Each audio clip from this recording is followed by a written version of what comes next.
ዘማሪና ሙዚቀኛ በረከት ተስፋዬን ያስለቀሰው ጉዳይ ምን ይሆን? እንኩን ከመተዋወቃችን በፊት አሰላ መጥቶ ከሩቅ አይችል ሰውነቴ ተንቀጠቀጠና እንደ ደብረ ብርሃን ኪነት ነበር እና ከዛ ዳጊ ካስተዋወቀን በኋላ የኳየር ክፍል ውስጥ ገብቶ ይሄ ልጅ ሙዚቃ በጣም የሚወድ ልጅ ነው፣ እርዳው፣ አሳድገው ምናምን አለው። ከዛ ስቱዲዮ ውስጥ አሳየኝ አንዳንድ ኮርዶች እሱ የሚይዛቸው የኮርድ የቮይሲንግ ምናምን አሳየኝ እና ከዛ በኋላ ላይ በቃ በጣም ነበር የምንወደው። እኔ እንደነሳሚና እንደነመና እንዲ ፍሪኩዌንትሊ አላየሁትም ነበር እንቁኝና አዲስ አበባ ከመጣን በኋላ ሲኤምኤም እንቁ እያልኩ ሄድ ነበር። እንቁ ግርማ አለው እያልኩኝ ሲኤምኤም ሄዳል። በእንቁ በቃ እንቁ ለማየት ነበር የሚሄዱ ሲጫወት ለማየት። በስንተኛው ጊዜ ከሲኤምኤም ስቱዲዮ ተባረርኩ። አንጋፋውና በዘጠናዎቹ ውስጥ እጅግ ተወደው እየተሰሙ ከነበሩ መዝሙሮች ጀርባ እጅግ በተወደደ ጥበቡ እጁን ያሳረፈው አንጋፋ ሙዚቀኛ እንቁ ግርማ ዛሬ በሆሊቢት ሳውንድ ሰርፕራይዝ ተደርጓል። ይህ ሙዚቀኛ በዘጠናዎቹና ከ2000 ዓመተ ምህረት ጀምሮ በወጡ እጅግ ተወዳጅ በሆኑ አልበሞች ጀርባ የእጁ ጥበብ ያረፈበት እንቁ የሆነ ሙዚቀኛ ስሙ እንቁ ግርማ ይባላል። ይህ ሙዚቀኛ የሰራቸው በርካታ መዝሙሮች በጴንጤው ወይም በፕሮቴስታንቱ ዘንድ እጅግ ተወዳጅ የሆኑ ናቸው። እጅግ ለምንወደው ለዘማሪ ፓስተር ተከስተ ጌትነት ካቀናበራቸው መዝሙሮች አጠገበኔ የሚለው የመዝሙር ቅንብሩ በእጅጉ የሚወደድ ነው። እንዲሁም በዘጠናዎቹ ውስጥ እጅግ ከሚወደዱና ለብዙዎች በረከት ከሆኑ የህብረት ዘማሪያን መካከል ለሐረር አማኑኤል የሽብሸባ ኮር ያቀናበረው መዝሙሩ በእጅጉ የሚደነቅ ነው። ታዲያ ይህ ሙዚቀኛ በኢትዮጵያ ውስጥ በሙዚቃ ቅንብር ለተወሰኑ ዓመታት ከሰራ በኋላ ወደ ውጭ ሀገር ተጉዞ ኑሮውን ውጭ ሀገር ማድረጉ ይታወቃል። ኑሮውን ውጭ ሀገር ያደረገው አንጋፋው ሙዚቀኛ እንቁ ግርማ ከሙዚቃ ቅንብሩ ዓለም ወጥቶ እንደቆየ እየወጡ ያሉ መረጃዎች አመላክተዋል። ይሁን እንጂ ይህ ሙዚቀኛ ለበርካታ ዓመታት ውጭ ሀገር ቆይቶ በቅርቡ ወደ ኢትዮጵያ የተመለሰ ሲሆን በቅርቡ በጊዮን ሆቴል ዘማሪ ፓስተር ተከስተ ጌትነት ባዘጋጀው ኮንሰርት ላይ መታየቱም ተሰምቷል። ከዛ በኋላም ብዙዎች አፈላልገው እያገኙት ስለ አኗኗሩ እየጠየቁትም ነበር። ሙዚቀኛ እንቁ ግርማ የሙዚቀኛ ክርስቲያን ግርማና የሙዚቀኛ አቤኔዘር ግርማ ወንድም ሲሆን በተለይም በኢትዮጵያ በአሁኑ ሰዓት እያደጉና የሙዚቃ ቅንብር ሙያቸውን እያሳደጉ ላሉ ለበርካታ ክርስቲያን ሙዚቀኞች እንደ ምሳሌም የሚቆጠር ነው። ይህ የሙዚቃ አቀናባሪ እንቁ ግርማ የሚሰራቸው ሙዚቃዎች በተለይም ከመዝሙሩ ጋር አንድ ላይ ሲዋሃዱ እጅግ ነፍስን የሚያድሱና የሚያፈሱ እንደሆኑም በርካቶች ይገልጻሉ።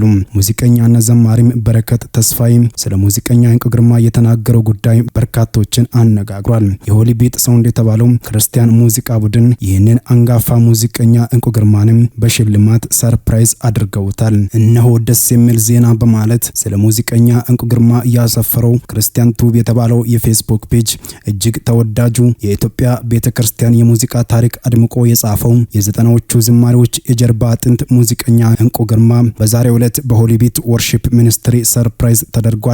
መቼም ሆሊቢቶችን የምንገልጽበት ቃል የለንም ስለ ሙዚቀኛ እንቁ ግርማ እንዲህ በማለትም አስፍሮታል። ሙዚቀኛ እንቁ ግርማ ከዚህ በላይ የሰራቸው በርካታ እንቁ የሆኑና ተወዳጅ የሆኑ መዝሙሮች አሉ። ለናዝሬት አማኑኤል የሽብሸባ ኮር የሰራቸው የሙዚቃ ቅንብሮች በእጅጉ የሚደነቁና ምን አይነት ጥበብ ነው የተካነበት የሚያስብሉ ናቸው። ሙዚቀኛ እንቁ ግርማ በተለይም በዘጠናዎቹ ውስጥ ለተነሱ መዘምራን ለነ ቤተልሔም ተዘራ፣ ለፓስተር ዘማሪ ካሳሁን ለማ እንዲሁም ለፓስተር ዘማሪ ተከስተ ጌትነት፣ ለፓስተር ዘማሪ ዮሴፍ አያለውና ለበርካታ ዘማሪዎች የሰራቸው የሙዚቃ ቅንብሮች እስካሁኑ ሰዓት ድረስ ዝማሬዎቹ እንዲወደዱ እንዳደረገም በርካቶች ይገልጹታል። ይሁን እንጂ እጅግ ተወዳጅ የሆነው ይህ ሙዚቀኛ እንቁ ግርማ ውጭ ሀገር ቆይቶ ከተመለሰ በኋላ ምናልባት ገጽታው በመቀየሩ ብዙዎች ምናልባትም ይህ ወንድማችን በክርስትና ሕይወት ውስጥ አልነበረም የሚሉ በርካታ መላምቶችንም እየገለጹ ይገኛሉ። ይህ አንጋፋ ሙዚቀኛ በኢትዮጵያ ውስጥ ለተነሱ ለተወዳጅ ሙዚቀኞች ለሙዚቀኛና ዘማሪ በረከት ተስፋዬ እንዲሁም ለሙዚቀኛ ለነ ዳዊት ለሚ እንደ ምሳሌ እንደሚቆጥሩ ሲገልጹ ይደመጣሉ። ታዲያ ሙዚቀኛ እንቁ ግርማ ለበርካታ ዓመታት ከሙዚቃ ዓለም ጠፍቶ ነበር። ይህም ምክንያት ወደ ውጭ ሀገር በመጓዙ ነበር። ወደ ውጭ ሀገር ተጉዞ ውጭ ሀገር ላይ ምን እየሰራ እንደነበርና ምን አይነት ህይወት ውስጥ እንደነበርም እስካሁን የወጣ መረጃ የለም። ነገር ግን የፊት ገጽታው ስታይ እጅግ ጉስቁል ብሏል። ምናልባትም በአንዳንድ ዘንድ ከክርስትና ሕይወት ወጣ ባሉ ልምምዶች ውስጥ ነበር ይሁንን የሚሉም በርካታ መላምቶች በዚህ ሙዚቀኛ ዙሪያ እየተሰሙ ይገኛሉ። አንጋፋው ሙዚቀኛ እንቁ ግርማ ምናልባትም ከዚህ በኋላ ወደ ሙዚቃው ዓለም ይመለስ ይሆን? ይህ የበርካቶች ጥያቄ ነው። አንጋፋው ሙዚቀኛ እንቁ ግርማ በቤተ ክርስቲያን ውስጥ ለተነሱ ለበርካታ ሙዚቀኞች እጅግ ምሳሌ የሚሆንና የሚወደድ እንዲሁም በባህሪውም እጅግ የሚደነቅ ግለሰብ ነው። ዘማሪና ሙዚቀኛ በረከት ተስፋዬ ስለ አንጋፋው ሙዚቀኛ እንቁ ግርማ ምን አለ? እስኪ አድምጠን እንመለስ። ከባድ ነው ስለ እንቁ መናገር፣ በጣም ከባድ ነው። እንደ ቸርች ሙዚቀኛ እንደ ቸርች ዘማሪ ስለ እንቁ የረጅም ሰዓት ማውራት በጣም ይከብዳል። ምክንያቱም የሱ ኢንፍሉዌንስ በእኛ ህይወት በእኛ ሲዝን ላይ ቀላል አልነበረም። በጣም ከባድ ተጽዕኖ ነው በእኛ ላይ እንቁዬ ያደረገው እና እኔ እንቁዬን እንዳጋጣሚ ሆኖ እኔ ናዝሬት ከተማ ስገባ እንቁ ከናዝሬት ሲወጣ ነው የደረስኩት እኔ ናዝሬት ከተማ እና እኔና እንቁን መጀመሪያ ያስተዋወቀን ዳጊ ይባላል። የናዝሬት አማኑኤል የኳይሮች ሊደር የነበረ ዳጊ ሆነና እንቁን ያስተዋወቀን። እንቁን ከመተዋወቃችን በፊት አሰላ መጥቶ ከሩቅ አይችል ሰውነቴ ተንቀጠቀጠና እንደ ደብረ ብርሃን ኪነት ነበረ እና ከዛ ዳጊ ካስተዋወቀን በኋላ የኳየር ክፍል ውስጥ ገብቶ ይሄ ልጅ ሙዚቃ በጣም የሚወድ ልጅ ነው፣ እርዳው፣ አሳድገው ምናምን አለው። ከዛ ስቱዲዮ ውስጥ አሳየኝ አንዳንድ ኮርዶች እሱ የሚይዛቸውን የኮርድ የቮይሲንግ ምናምን አሳየኝ እና ከዛ በኋላ ላይ በቃ በጣም ነበር እንቁ የምንወደው። እኔ እንደነሳሚና እንደነምና እንዲ ፍሪኩዌንትሊ አላየሁትም ነበር እንቁና አዲስ አበባ ከመጣን በኋላ ሲኤምኤም እንቁ እያልኩኝ ነበር። እንቁ ግርማ አለው እያልኩኝ ሲኤምኤም ሄዳል። በእንቁ በቃ እንቁ ለማየት ነበር የሚሄዱ እንዲ ሲጫወት ለማየት እና በስንተኛው ጊዜ ከሲኤምኤም ስቱዲዮ ተባረርኩ።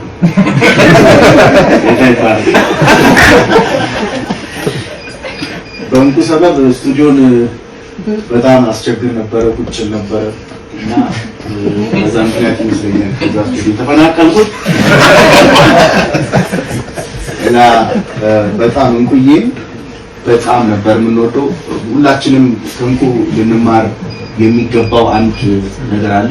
እዚህ ውስጥ ያለን ሁላችንም እርስ በርሳችን ተጣልፈን እናውቃለን፣ ተቀያይመን እናውቃለን፣ ተኮራርፈን እናውቃለን።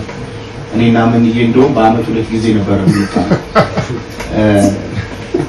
እንቁ ግርማ ከማንም ሰው ጋር ተጣልቶ ሰምቻለሁ።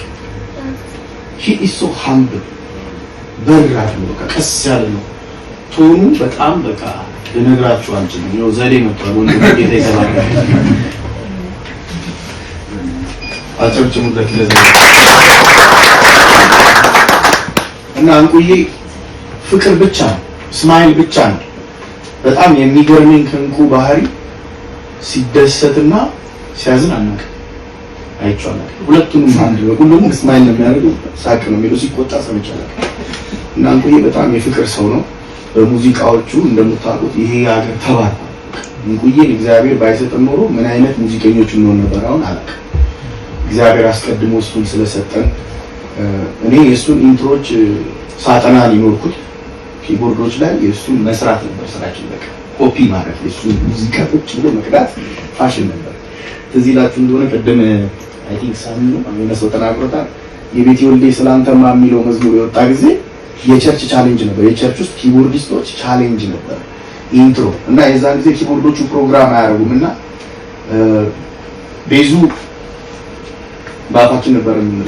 በነገራችን ላይ ላቋርጥና እንቁ ራሱ በስጋ ወንድማችሁ የእኔም ጭምር ይመስለኝ ነበርና በርካቶች እንደዛ ያስባሉ። አባታችን ስም እንግዲህ አንድ አይነት ስለሆነ አንዳንድ ሰዎች እንደሚሉትም ደግሞ ትመሳሰላላችሁ ይላሉና እንግዲህ እሱ ምን ያህል እውነት እንደሆነ አላውቅም። ግን የስጋ ወንድሜ አይደለም፣ ግን ያው እንደ ወንድም ነበረ። እድሜያችን ተመሳሳይ ነው። አጋጣሚ ሆኖ በቃ አብረን ነበር የምንውለው የምናድረው። ስለዚህ ለብዙ ሰው እንደ ቤተሰብ ነበር የሚያህል።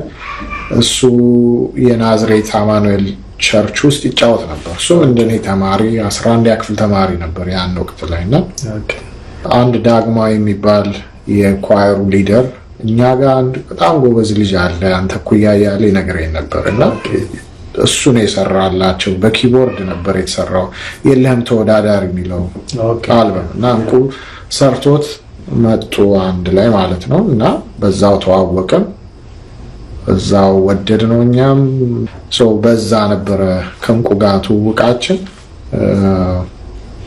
ስቱዲዮ ከጀመረ በኋላ እነ ናትናኤል ፍቃዱ፣ ሳምሶን ታምራት፣ ሌሎችም ጆይን እያደረጉን መጡ ማለት ነው። እነሱም እንደዚህ ተመሳሳይ በሆነ አጋጣሚ አልበም ሊሰሩ ለአንድ ሰው አይ ቲንክ ለኳየር ይመስለኛል መጥተው አስታውሳለሁ። አንዳንድ ኪቦርድ ይዘው ነበር የመጡት። ለምን ሁለት እንዳስፈልጋቸው እስካሁን አልተመለሰልኝም፣ ግን